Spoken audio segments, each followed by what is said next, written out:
Sa video na to, tuturuan kita on how to find your purpose. Kasi kung tulad mo ako dati na hindi ko alam kung ano ba yung gusto kong gawin sa buhay ko, yung tipong may crisis na sa utak ko, ano ba gusto kong gawin?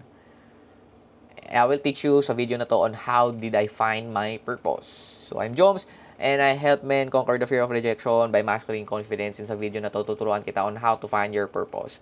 So before dati, naalala ko pa, I was like 22, 23 years old. Tinanong ko yung mentor ko na, paano ba niya nalaman na ito yung gusto niyang ituro, ito yung gusto niyang gawin. Ang sinabi lang niya sa akin, do things, mag-try ka lang na mag-try kasi mahahanap mo yan. Magkakaroon ka ng tawag doon. Magkakaroon ka ng parang kutob na ito na yung para sa akin. Kasi whenever, if you can't find your purpose, wala kang clarity kung ano yung purpose mo, number one, you will feel lost. So, hindi kasi yun nga, hindi mo alam kung anong gusto mong gawin sa buhay mo. Everything that you do is parang meaningless para sa'yo. Number two is you lack motivation because of it. Dahil nga hindi mo alam kung para saan mo ba ito ginagawa. For example, nag-exercise ka, para saan ba ito? Ano ba purpose nito? Hindi ka magiging motivated to do that one. To do that thing. Hindi ka magiging motivated to do your workouts. Number two is frequently changing goals. Dahil nga hindi mo alam kung ano yung purpose nito, ay, ito na nga lang, madalas kang nasa shiny object. Kumbaga, nawawala yung resilience mo. Na kapag nahihirapan ka dito, ay, ayoko na nito, next na lang, gusto ko mas madali. Mga ganun ba? So, if you keep doing that, is number one, you'll struggle to make progress sa buhay mo. So, dahil nga paiba-iba ka ng bagay, paiba-iba ka ng gusto, hindi mo alam kung ano yung purpose mo, wala kang clarity kung ano ba talaga yung gusto mo, then, hindi ka magiging magaling sa isang bagay. Number two is you may feel unfulfilled and dissatisfied. Again, dahil nga hindi mo alam kung bakit mo ginagawa yung bagay na to, walang purpose behind it, then, wala, meaningless lang sa'yo to. Hindi mo makikita yung value niya for yourself, and that's why madali kang bumitaw doon sa bagay na ginagawa mo. Number three is you'll miss out a lot of opportunities that align to your true self.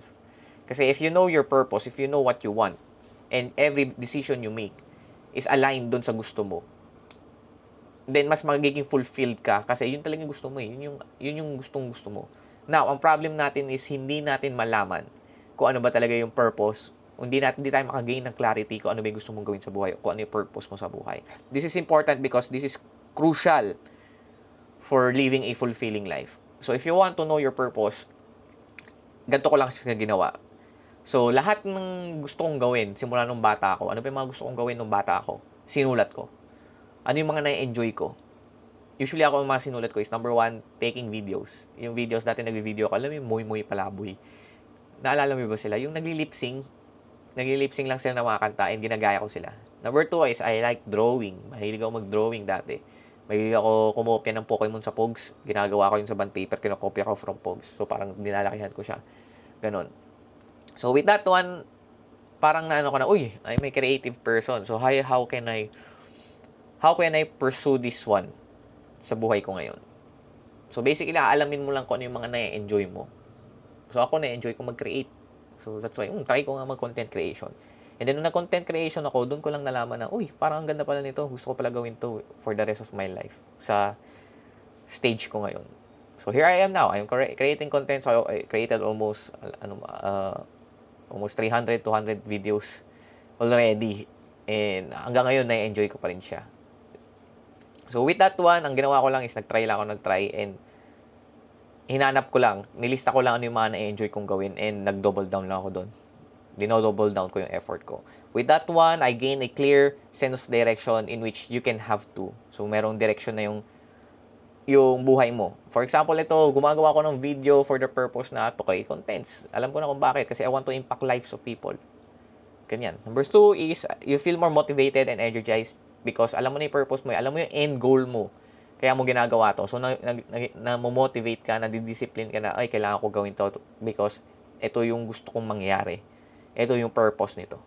Number three is you attract opportunities that align with your values. If you are true to your purpose, marami kang ma-attract. For example, kayo, I'm into personal development. I'm into improving myself. Ang purpose ko is to improve myself and share it to the world.